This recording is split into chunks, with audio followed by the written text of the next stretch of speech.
Missão obrigatória, né, do nosso horário eleitoral gratuito, a gente retoma aqui a voz do povo com o nosso segundo bloco do programa, portanto, doutor Bruno França, delegado de Polícia Judiciária Civil, nos brinda aqui com a sua presença nesta manhã aqui nos estúdios, ele que responde pela nossa Delegacia de Homicídios e Proteção à Pessoa.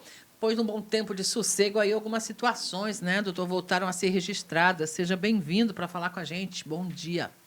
Bom dia, né? Agradecer mais uma vez o convite, né, para estar aqui presente, esclarecendo as dúvidas e respondendo a população, né? Nos colocando à disposição aí do ouvinte para responder qualquer pergunta. E a gente está aqui para tentar colaborar da melhor forma possível. Maravilha. Ontem uma operação grandiosa e bem sucedida, pode-se dizer, até um certo ponto, pelo menos, né, doutor, aqui em Sorriso?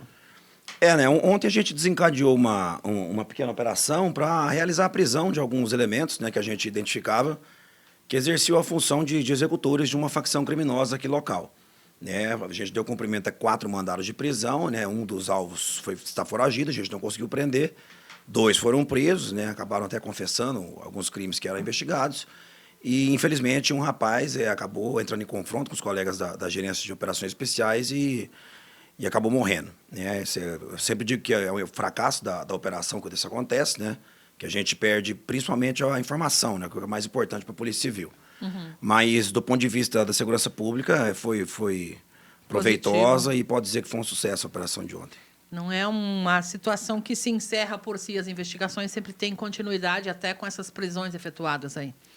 Sim, toda a diligência da Polícia Civil que termina em sucesso, ela te traz novas informações que te levam a produzir novas diligências. No caso do homicídio, principalmente quando você prende os executores, que foi o caso de ontem, você caminha, né, cada vez mais para perto de identificar, ou, se já identificado, de comprovar a participação dos mandantes. Então, assim, a gente geralmente, quando prende a pessoa, apreende telefones celulares, anotações e diversos outros documentos, né, que a gente encontra na casa, no cumprimento de mandado de busca, e isso acaba desencadeando novas informações e, às vezes, até informações de crimes que não faziam parte da investigação da operação. Nesse caso de ontem, tem tudo a ver com aquela chamada guerra de facções criminosas, é isso?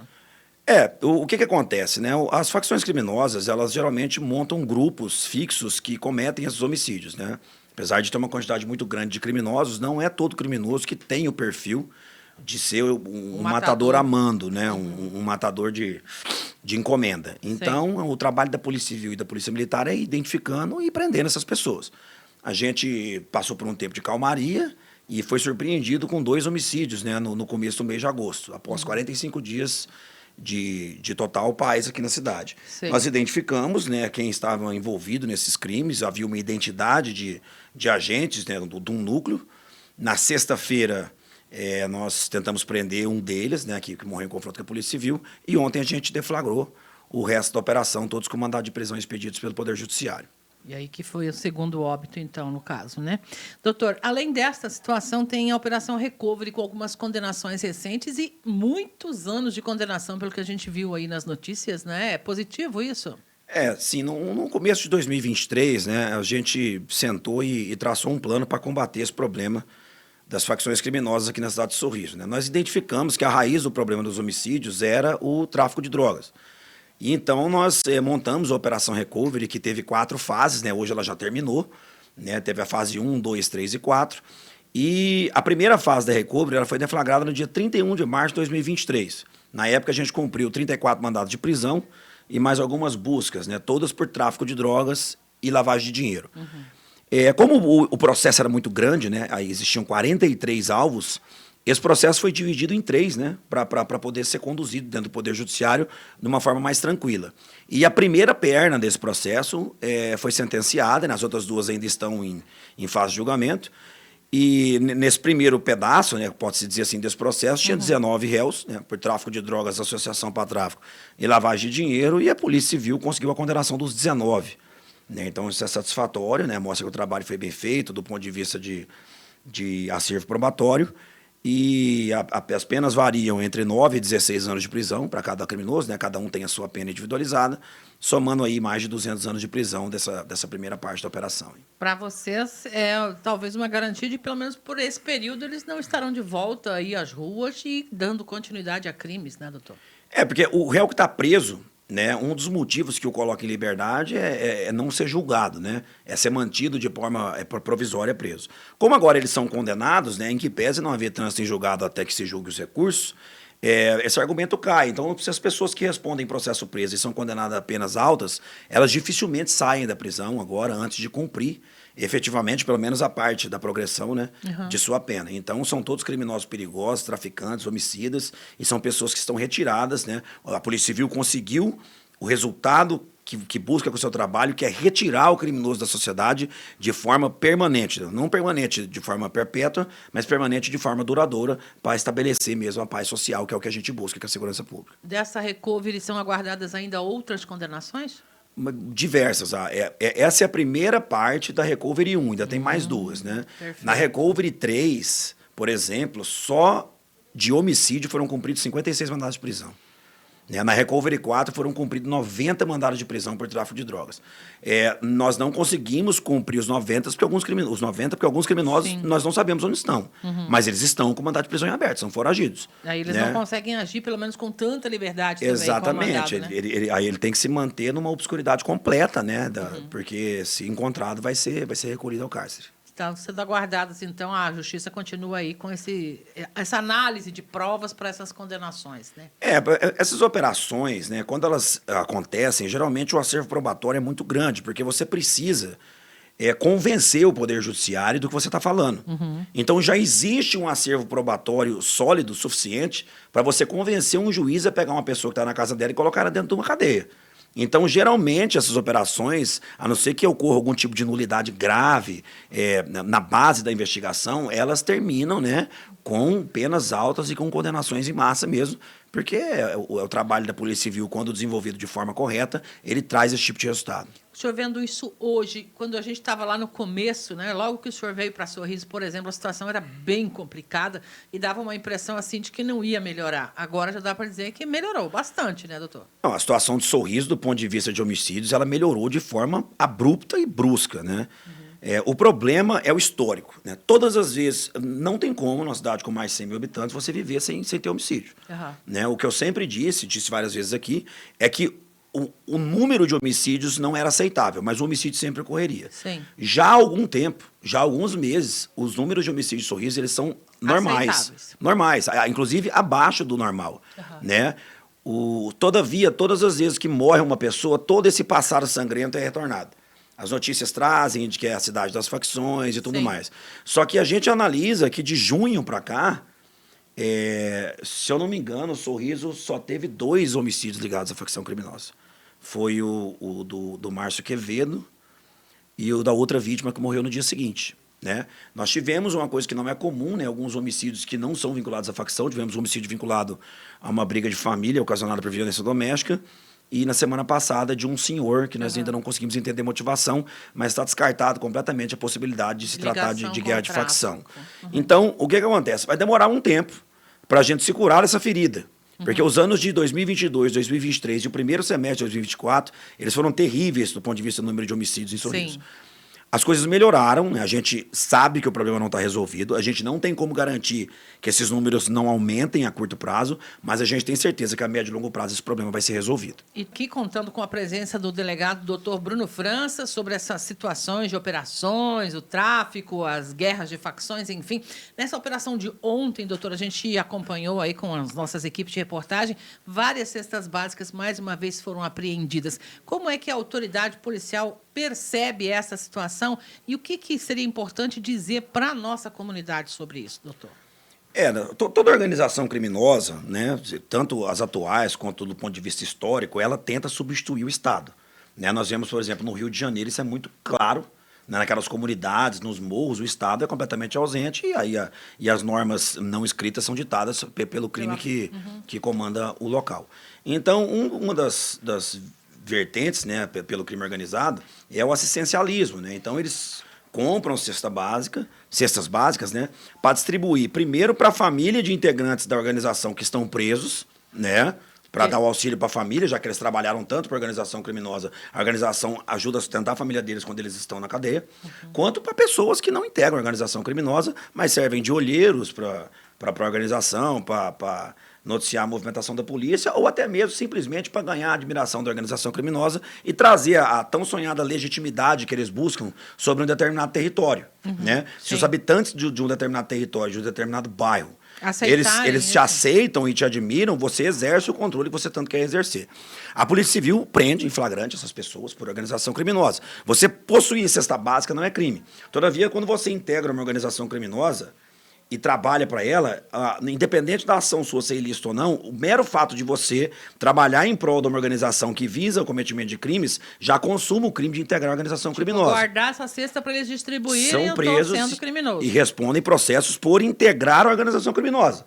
Não por estar com a cesta básica, porque não é crime você guardar a cesta básica. Crime é você fazê-lo em benefício da organização criminosa. Ontem nós prendemos 3 pessoas, né?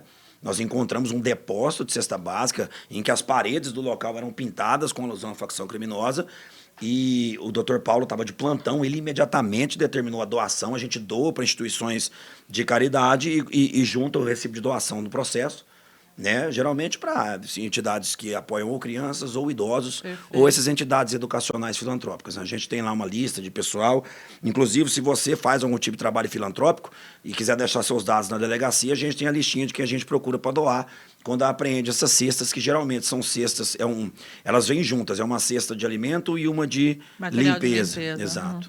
Importante que as pessoas não aceitem esse pseudo presente, né, doutor? Quando for ofertado, eventualmente. E isso é importante do ponto de vista da segurança pública. Agora, é difícil você chegar para uma pessoa que está numa situação de necessidade, né? E falar para ela, não, você precisa disso, mas não pegue porque é do crime organizado. Porque, no fim das contas, comida é comida. Dependendo de onde ela vem. Sim. Mas, assim, do ponto de vista de segurança pública, seria interessante que as pessoas não recebessem. Todavia, eu não faço conta com o dinheiro dos outros, né? E então, se a gente não vai... poder fazer a substituição disso, né? A gente não vai reprovar a conduta da pessoa que está em necessidade de receber. O que a gente faz é procurar esses depósitos, essas cestas, apreendê-las e depois, mediante Estado, que esse sim tem legitimidade para fazer um assistencialismo, a gente devolve para a população carente esse presente. Muito bem. Mudando um pouquinho de assunto aqui, tem uma situação que nós até já procuramos o doutor, que é do cartório, né, dos estelionatos e tal, de golpes e etc., mas envolve as facções criminosas também, que são ameaças. Essa semana mesmo a gente recebeu aqui uma pessoa que nos pediu para perguntar para a autoridade policial como vê essa situação, porque estão ofertando proteção ou uma falsa proteção contra eles mesmos, né, em troca de dinheiro. O que o senhor pode explicar para a comunidade sorrisense a respeito, doutor? São duas situações distintas, né, que a gente está tendo problema. Uma é um golpe, né, mas só que é um golpe carregado de ameaça, então ele acaba se transportando do crime de estelionato para extorsão, que é aquele golpe comum, que o cara fala que ou que alguém foi preso, ou que eles tiveram algum prejuízo e a pessoa vai ter que ressarcir. Geralmente a pessoa que é vítima desse golpe, o telefone dela foi publicizado de alguma forma, então o cara já tem fotos da família de rede social, tal, o que traz uma certa veracidade para aquela mentira, né? Na verdade, a gente tem rastreado, essas pessoas quase todas estão no Nordeste, nunca nem vieram em Sorriso. Nem sabem com quem estão falando aqui. Exatamente. Mas fazem parecer que conhecem a gente. Porque eles pegam na internet, telefone, fotos, então dá uma ideia de veracidade que coloca a vítima em pânico. Esse é um dos golpes que os criminosos mais têm sucesso, que a pessoa em pânico acaba pagando, só que a Polícia Civil vem tentando conscientizar que você em nenhum momento mande dinheiro para ninguém por negociação feita por telefone com pessoas que você não conheça na vida real, porque certamente vai ser um golpe. Pode procurar a delegacia. Todavia, existe uma segunda vertente que está começando, mas a polícia está trabalhando para impedir, a gente já conseguiu impedir várias situações em vários locais, nessas comunidades em que eles dominam o território, até mesmo por meio do assistencialismo, deles começarem a cobrar uma espécie de mensalidade dos comerciantes, que é aquela coisa, né? Você tem que me pagar para eu te proteger de mim mesmo. Se você não me pagar, eu vou te atacar. Mas a polícia tem buscado impedir isso. A polícia pede que você denuncie, ainda que de forma anônima, tá? Você não precisa se identificar. As localidades que eles estão tentando impor esse tipo de extorsão, que é uma coisa inaceitável, né, do ponto de vista da segurança pública, que a gente vai para cima para tentar impedir e para punir gravemente as pessoas envolvidas, porque se a gente permitir que isso aconteça, a situação acaba saindo do controle. Né?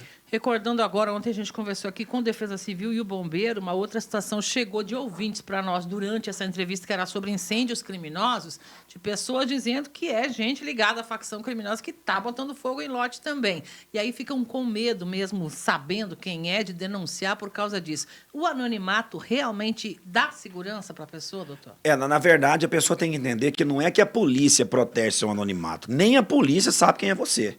Então, quando você usa o canal de denúncia de anônimo, não é que a gente não vai contar para ninguém quem é você. A gente não sabe quem é você. Então não pode mesmo contar. Não. A gente não sabe. Ele vem pelo canal do CIOSP, que é um canal que tem o sigilo. A informação não chega pra gente de quem fez a denúncia, só chega o teor. Né? Agora, em Sorriso, essa questão dos incêndios criminosos produzidos pelo crime organizado é uma realidade em São Paulo. Em Sorriso, a gente sabe que os incêndios são criminosos, nós temos imagens de pessoas colocando fogo em terreno baldio, mas aqui não tem nenhum indício de que tenha vinculado ao crime organizado. Não. Até porque aqui não existe um motivo. Em São Paulo existe. Né? É um problema que eles estão lá, que o crime organizado quer entrar no mercado de usinas. Eles sabem o motivo. É bem específico, é uma estratégia do crime. Isso, digamos. aqui não. Aqui a gente...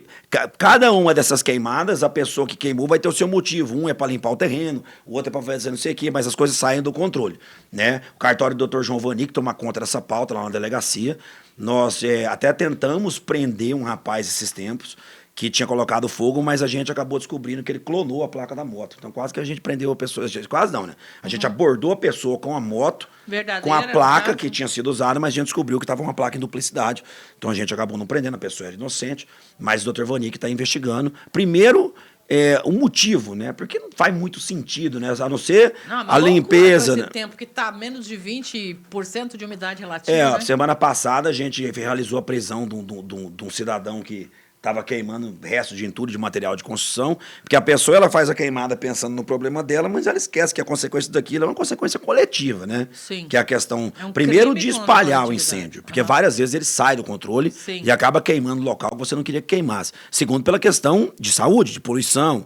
Você olha para a cidade está cinza, se você olhar. Né? Então, assim, o Dr. João Vani está trabalhando nesse sentido, juntamente com o pessoal da fiscalização do NIF e da Defesa Civil. Esse é o cartório de delitos ambientais lá da delegacia. A recomendação é: tem informação, pode procurar a autoridade. Como é que funciona esse canal para denúncias anônimas de qualquer natureza? É pelo site? Não, você pode fazer pelo site, né? Mas assim, é mais fácil fazer pelo telefone. O que acontece? Você diz que é 197 ou 181, uma pessoa lá em Cuiabá vai atender o telefone. Né? Uma pessoa que não é daqui. Não sabe de nada. Essa ligação ela não é feita para Sorriso. Esse número 97181 ele vai para Cuiabá. Lá essa pessoa pega a sua informação, digita num papel e manda para a gente somente o papel.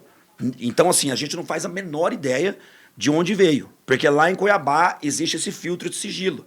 Então, para a gente, a informação que é trazida no telefone ela é transcrita num papel e essa pessoa envia para a delegacia no nosso e-mail e a gente recebe. Muito bem, a pessoa que está questionando, que não está entendendo, que alguém parece que foi identificado, mas deve ter sido de uma forma talvez diversa que fez a denúncia. Não, é porque o que acontece, né? A delegacia, ela tem o telefone dela aqui de Sorriso.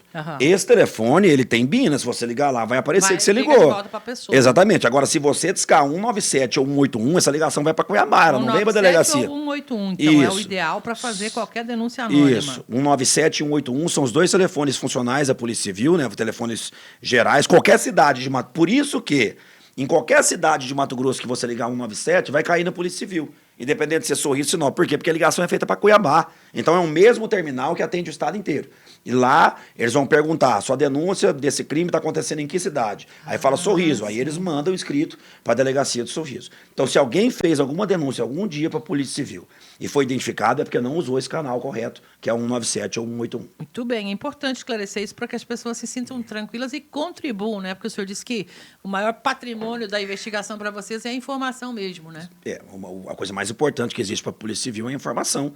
E quando ela vem de forma anônima, a gente tem que confirmar ela para poder usá-la. Mais um motivo para a população usar o canal de denúncia anônima é que a gente não pode usar ela na investigação de forma procedimental. Você vai procurar a gente tem que procurar a situação para provar para usar. Então a pessoa nunca vai aparecer. Perfeito. Né? E assim, a imensa maioria da população tá do lado da Polícia Civil. Tem gente que não gosta de polícia, tem gente que gosta de vagabundo, parente de vagabundo, tudo mais. Mas a imensa maioria pode estar com medo do crime organizado, mas está do lado da Polícia Civil. E o canal Anônimo é a forma de você ajudar a gente nessa missão que a gente tem. Maravilhoso. Doutor, eu preciso ir encerrando com o senhor, mas quero deixar aqui nossos cumprimentos pelo trabalho sempre sério, pela sua atenção também, a nossa gratidão aí em falar com a comunidade, explicar essas situações que às vezes causa medo. A gente já ouve pessoas dizerem aqui assim, eu gostaria de adquirir um imóvel, mas eu tenho medo porque isso, aquilo, em certas regiões aí. Então, é importante que a gente possa mostrar que a coisa está sob controle e que o trabalho dos senhores é no sentido de manter esse controle. A gente agradece a oportunidade de estar aqui, né? Se coloca sempre à disposição de responder as dúvidas da população. E queria dizer que a delegacia está de portas abertas, tá? Se você for vítima de alguma dessas celeumas que a gente tratou aqui hoje, você pode procurar a delegacia, pode pedir para falar com os 4 delegados, todos nós atendemos a população pessoalmente, né? Então, se você pode, a gente está à disposição. Às vezes a gente não está na delegacia, porque está na rua, né? Trabalhando, está solto para prender, mas não pode ficar tranquilo que a Polícia Civil está de porta aberta para a população. Muito obrigado.